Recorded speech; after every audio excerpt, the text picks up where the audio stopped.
నమస్తే, welcome to our channel. అందరూ కూడా కూటమి ప్రభుత్వం అధికారంలోకి వచ్చిన తర్వాత పరిశ్రమలు వస్తున్నాయి, పరిశ్రమల ప్రగతి పెరుగుతుంది అని చెప్తుంటే జగన్మోహన్ రెడ్డి ఈ రోజు ప్రెస్ మీట్ లో కొన్ని కీలక కామెంట్స్ చేశారు. మరి కూటమి ప్రభుత్వ సారథ్యంలో రాష్ట్రంలో ఉన్న కంపెనీలన్నీ కూడా ఒకటి బయటకు వెళ్ళిపోతున్నాయి, తరిమేస్తున్నారు అంటూ జగన్మోహన్ రెడ్డి చేసిన కామెంట్స్ ని ఏ విధంగా చూడాలి తెలుసుకునే ప్రయత్నం చేద్దాం. దీన్ని విశ్లేషించడానికి మనతో పాటుగా ఉన్నారు సీనియర్ జర్నలిస్ట్ దుర్గకుమార్ గారు. నమస్తే సార్. నమస్కారం మా శ్రావణి, మన వీక్షకులు. కూటమి ప్రభుత్వ హయాంలో రాష్ట్రంలో ఉన్న పరిశ్రమలన్నీ కూడా ఒక్కొక్కటిగా పారిపోతున్నాయి, తరిమేస్తున్నారు అంటూ ఒక లిస్ట్ చదివారు సార్. అందులో భారతీ సిమెంట్స్ ఉండడం కూడా హైలైట్. మరి ఈ లిస్ట్ లో ఉన్నటువంటి కంపెనీలు నిజంగానే పారిపోయాయా? అసలు ఆ కంపెనీలు ఏంటి? మరి ఆయన చేసినటువంటి కామెంట్స్ పైన మీ అభిప్రాయం ఏంటి? ఇది మాట్లాడిన వ్యక్తి జగన్మోహన్ రెడ్డి గారు. జగన్మోహన్ రెడ్డి గారికి విశ్వసనీయత లేదు.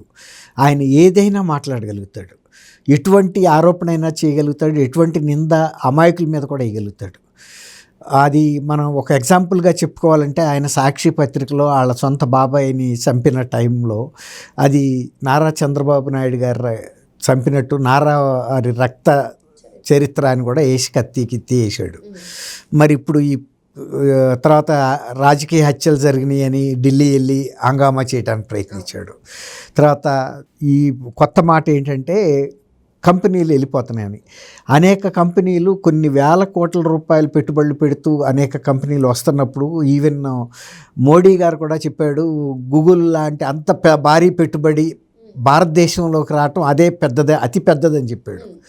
అలాంటి పరిస్థితుల్లో నిస్సిగ్గుగా జగన్మోహన్ రెడ్డి గారు గతంలో మాట్లాడిన అబద్ధాలనే ప్రజలు ఇంత శిక్ష వేసిన తర్వాత కూడా అదే అబద్ధాలని మళ్ళీ మాట్లాడుతున్నాడంటే జగన్మోహన్ రెడ్డి అని ఆయన చెప్తున్నారు. అట్లా అంటే భోగాపురం ఎయిర్పోర్ట్ కూడా నేనే తెచ్చానని చెబుతున్నాడు. 2016 నాటికే దానికి కావాల్సినటువంటి భూసేకరణ, అనుమతులు అన్నీ కూడా అయిపోయినాయి, శంకుస్థాపన కూడా అయిపోయింది, పనులు, తర్వాత ఏజెన్సీ నియామకం జిఎంఆర్ వాళ్ళకి ఇవ్వటం కూడా, టెండర్ ప్రక్రియ కూడా అయిపోయింది.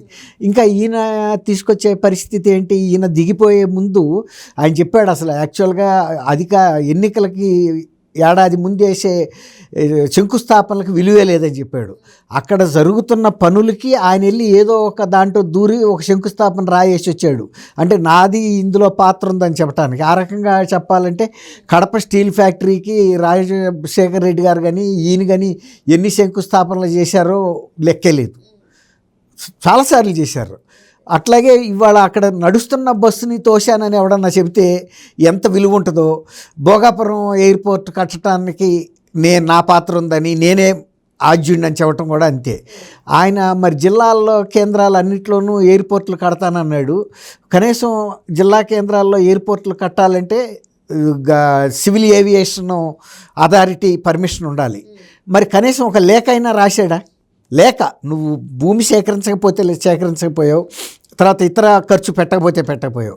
కనీసం ఒక లేఖ, నేను మా జిల్లా కేంద్రాలు ఇన్నున్నాయి, ఈ కేంద్రాల్లో విమానాశ్రయ ప్రతిపాదన పెడుతున్నాను, మీరు కూడా సాంకేతికంగా ఆమోదం తెలపండి అని రాయటానికి ఒక పేపరే కదా ఖర్చు. అసలు అదైతే ముందు జరగాలి, అది కూడా జరగలేదు. అట్లాంటిది సివిల్ ఏవియేషన్ ఆయన అశోక్ గజపతిరాజు గారు ఆయన విమానయాన శాఖ మంత్రిగా ఉన్నప్పుడు దానికి కావాల్సిన భూమి వాళ్ళ ట్రస్ట్ నుంచి కూడా చాలా భాగం ఆయనే ఇచ్చాడు. తర్వాత రాష్ట్ర విమానాశ్రయ అభివృద్ధి సంస్థ కూడా ఉంటుంది, ఎందుకంటే మౌలిక సదుపాయాలు కల్పించాల్సిన బాధ్యత రాష్ట్ర ప్రభుత్వాల మీద ఉంటుంది కాబట్టి నిర్వహించేది, నిర్మాణం చేసేది కేంద్ర విమానయాన శాఖే. కానీ మౌలిక సదుపాయాలు ఇవ్వటం కోసం ఇక్కడ ఒక రాష్ట్ర విమానయాన సంస్థ కూడా ఉంటుంది. వాళ్ళు దాని ద్వారా 850 కోట్లు కూడా అప్పుడే ఖర్చు పెట్టేసి. సార్, ఇప్పుడు ప్రధానంగా భారతీ సిమెంట్స్ ఏ రాష్ట్రంలో ఉంది సార్? భారతీ సిమెంట్ ఆంధ్రప్రదేశ్లో. మరి పారిపోయింది అదే ఇప్పుడు ఆయన చెప్పాలి, ఎక్కడికి వెళ్ళిపోయింది అంటున్నారు కదా. ఈవెన్ భారతీ సిమెంట్స్ ఇటీవల సుప్రీంకోర్టు కూడా నోటీసులు ఇచ్చింది, అవును, మైన్స్ గురించి రెగ్యులరైజ్ చేయించుకోమని.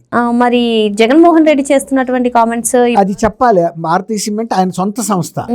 మరి ఆయన నిజంగా ఈ సంస్థని ఎక్కడికి మార్చారు? గతంలో ఈ అమర్ రాజా బ్యాటరీస్ వాళ్ళని అక్కడి నుంచి తరిమేస్తే వాళ్ళు హైదరాబాద్ వచ్చినట్టు ఒక రికార్డు ఉంది. అట్లాగే ఇప్పుడు భారతీ సిమెంట్ అక్కడి నుంచి ఎక్కడికి తరలించాడో చెప్పాలి ఆయన. అక్కడి నుంచి ఉత్పత్తి ప్రారంభించిందా, అక్కడి నుంచి ఉత్పత్తి కొనసాగుతుందా చెప్పాలి. తర్వాత ఆయన చెప్పినవి అన్నీ కూడా ఆయన సొంత బంధువులు లేకపోతే ఆయనకి అనుబంధంగా మిత్రులే జిందాల్ స్టీల్ సంస్థ కూడా చెప్పాడు ఆయన. అది ఎక్కడికి వెళ్ళిందో చెప్పలేదు. ఆ జిందాల్ అంటే ఆయనకి ఎంత ఆత్మీయుడంటే ఆయనకి సంబంధించిన ఒక కేసును కూడా ఈయన భుజాన వేసుకుని కూడా మోసి ఐపీఎస్ల సస్పెన్షన్కి కారణమయ్యాడు. అట్లాగే మై హోమ్ సిమెంట్ గురించి చెప్పాడు, అది రామేశ్వరరావు గారిది. ఆయన ఇక్కడ ఆంధ్రప్రదేశ్ ఇక్కడ కోదాడ దగ్గర ఆయనకి యూనిట్స్ ఉన్నాయి, మరి ఆంధ్రప్రదేశ్లో కూడా ఉన్నట్టే ఉంది. రామ్కో సిమెంట్ చెప్పాడు, డాల్మియా సిమెంట్ చెప్పాడు. తర్వాత శ్రీ సాయి ఎలక్ట్రికల్స్ అంటే అవినాష్ రెడ్డిది. తర్వాత అరవిందో కాకినాడ పోర్టు ఆక్రమించుకోవడానికి ప్రయత్నించింది కూడా అరవిందోనే.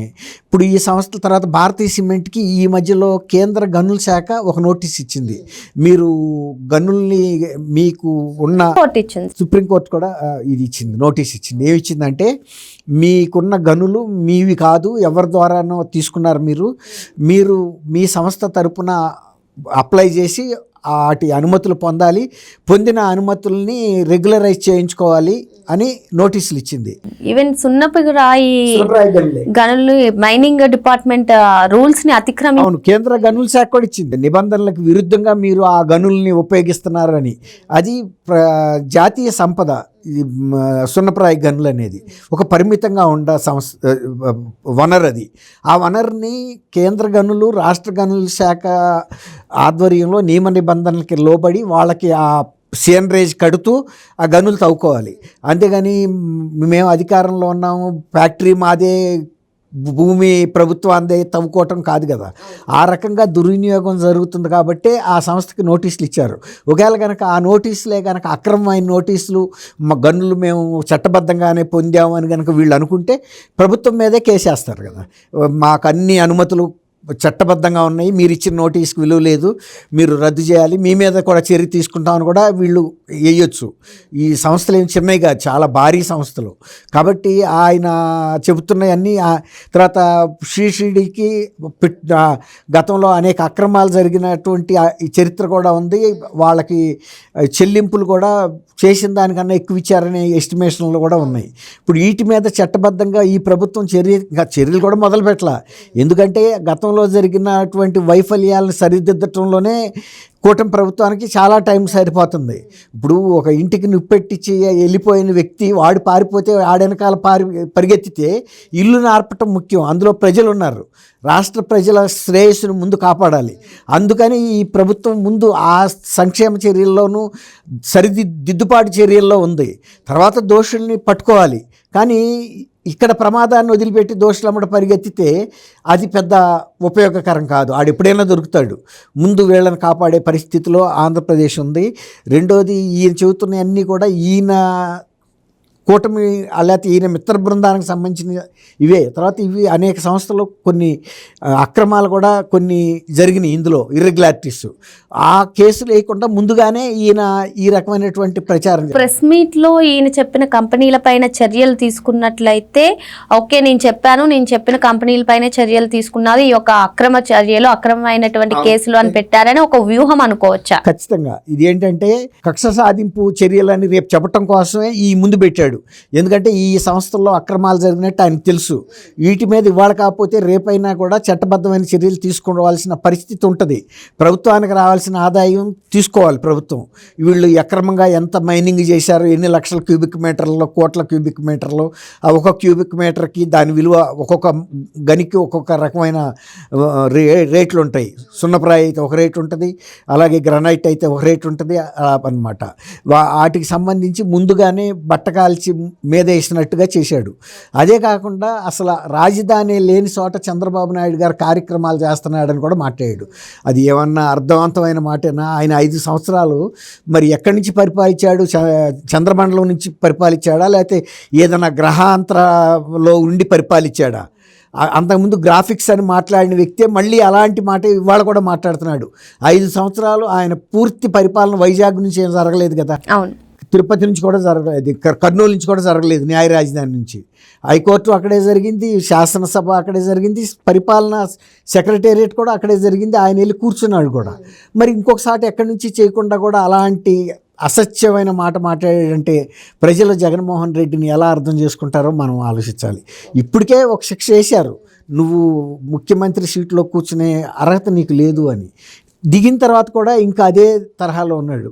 అంటే దీన్ని అంటే ఒక నాటు శాస్త్రం ఉంది కానీ అది ఇక్కడ చెప్పటం పద్ధతి కాదు. అది ఊళ్ళలో చెప్తూ ఉంటారు, అంటే కొమ్ములు కోస్తే కూడా కొన్ని అలవాట్లు మారమని.